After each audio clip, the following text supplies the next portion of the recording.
tout le monde, c'est Mathilde, je vous souhaite la bienvenue sur ma chaîne YouTube, j'espère sincèrement que vous allez tous et toutes très bien. Dans cette vidéo, je vous propose qu'on fasse un test de la nouvelle base à paupières de Kat Von D, donc c'est la Shake Primer qui est une base à paupières biphasée. Pour faire ce test, je vais utiliser la Maxi Reloaded Monster Matte d'une part et la palette Hyped de chez NARS. Si ça vous tente de faire ce petit test avec moi en vidéo, eh bien je vous invite à poursuivre. Avant toute chose, je vous encourage bien sûr à vous abonner à ma chaîne YouTube. Pour moi, ça a beaucoup d'importance, ça m'encourage, ça me donne la pêche pour faire d'autres vidéos. Pour vous, c'est très simple, c'est gratuit, il vous suffit de cliquer sur le petit bouton en bas à droite de l'écran. Donc cette base, c'est une base qui est biphasée, je vous lis le descriptif sur Sephora, elle coûte 21 €. Donc c'est un Shake Primer, une base vegan de fard à paupières, ils disent que c'est un impact maximal et invisible, vegan et cruelty free, conçu pour révéler la vraie couleur de tous les fards à paupières, dans un flacon petit mais puissant pour plus de 200 utilisations. La pigmentation est équivalente à celle obtenue avec un pinceau humide, sans ruiner vos fards. Cet élixir concentré ne contient que des ingrédients essentiels et n'est donc pas alourdi par des agents fixateurs et ne contient pas de silicone, d'alcool et de taille. Une seule goutte suffit pour préparer les deux yeux à n'importe quel fard à paupières. Recommandé pour les paupières normales à sèche.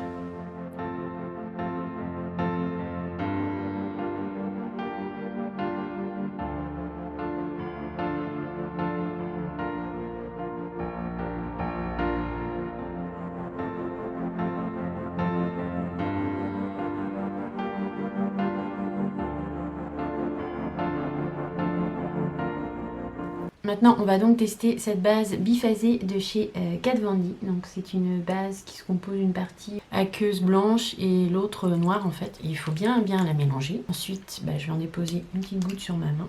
Je vais faire comme ça. C'est très liquide. Je pense que le mieux c'est la mettre au doigt.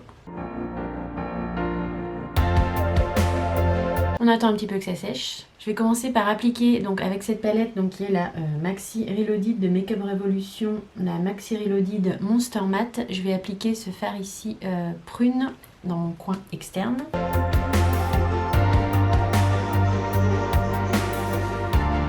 Donc on voit quand même clairement que ça accroche vraiment bien le fard et que ça fait ressortir ses pigments.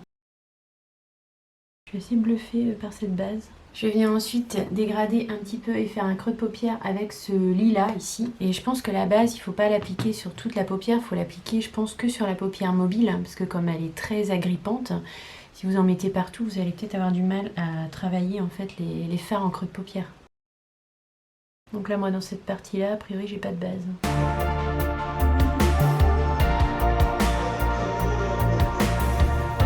Je vais venir y ajouter un tout petit peu de bronzer de Charlotte Tilbury en fait pour marronner un petit peu mon creux de paupière.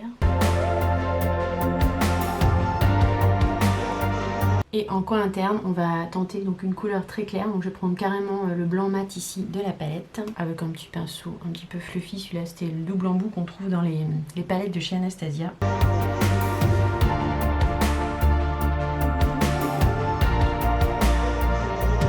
Je vais tester autre chose aussi, je vais en mettre un petit peu sur un pinceau biseauté, je vais en mettre en ras de cils inférieur, et puis on va voir ce que ça donne. J'en mets sur ma main, je prends avec le pinceau, on va voir. Je vais revenir prendre avec le même pinceau la couleur donc, que j'ai mis en coin externe. Moi de ce que je peux en dire pour l'instant c'est que cette base elle accroche vraiment bien les fards, elle fait quand même bien ressortir les couleurs parce que là on n'est qu'avec des mats. En ras de cils inférieur, franchement ça m'a bien aidé aussi à appliquer le fard. J'ai eu moins de fard à filer en fait dans les petits plis parce que du coup comme ça l'accrochait vraiment bien en ras de cils inférieur, c'était plus facile à appliquer. Donc pour l'instant je trouve que c'est une base qui est plutôt facilitante pour appliquer les fards en fait. Je viendrai finir cet œil là après. Pour l'autre côté on va tester avec un fard lumineux en aplat de paupières. Je nettoie un pinceau avec l'éponge magique.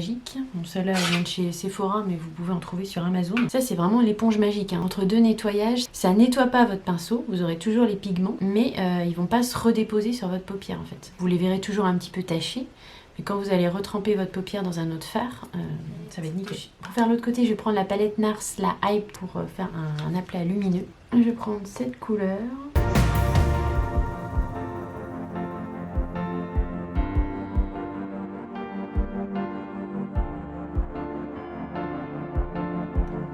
Franchement, cette base à paupières, elle accroche les fards, mais vraiment. C'est la première fois que je vois une base à paupières qui accroche les fards comme ça. C'est waouh. Et elle fait également ressortir les couleurs. Le creux de paupière, je viens le travailler avec cette teinte-là, puis peut-être cette teinte-là aussi.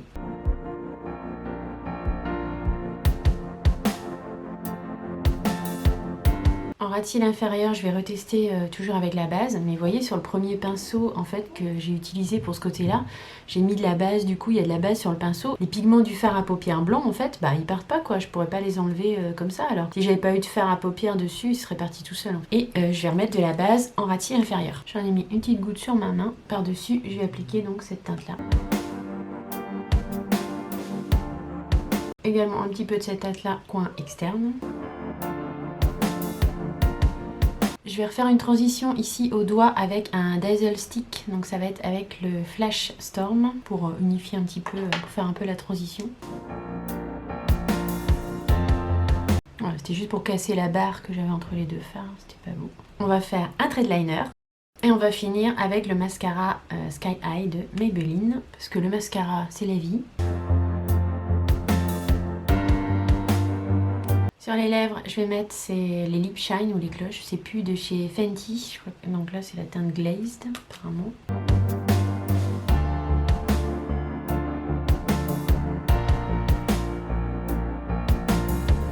Ma conclusion sur cette base à paupières, c'est qu'elle est vraiment très bien. Elle accroche vraiment bien les fards, elle accroche très bien les fards mat, elle accroche très bien les fards lumineux. On sent vraiment qu'il y a une accroche des pigments quoi. Un peu effectivement comme si vous aviez mouillé votre pinceau, mais je dirais avec encore plus d'accroche quoi sur la paupière. Elle fait aussi ressortir la pigmentation des fards et la couleur des fards. Elle coûte certes 21 € pour 5 ml, donc c'est pas donné non plus, mais il en faut très peu, une toute petite goutte suffit pour les doser effectivement. Ma vidéo test sur la Shake Primer de Kat Von D est terminée, j'espère très sincèrement qu'elle vous aura plu, qu'elle peut vous être utile. Dites-moi bien sûr vous dans les commentaires si vous l'avez testé, qu'est-ce que vous en avez pensé, ça m'intéresse vraiment d'avoir votre avis. N'hésitez pas à me laisser un petit like, un petit thumbs up bien sûr si la vidéo vous a plu, de vous abonner si ce n'est pas déjà fait à ma chaîne YouTube. Quant à moi, je vous fais de gros bisous et je vous dis à très vite pour de prochaines aventures make-up. Bisous. Bye.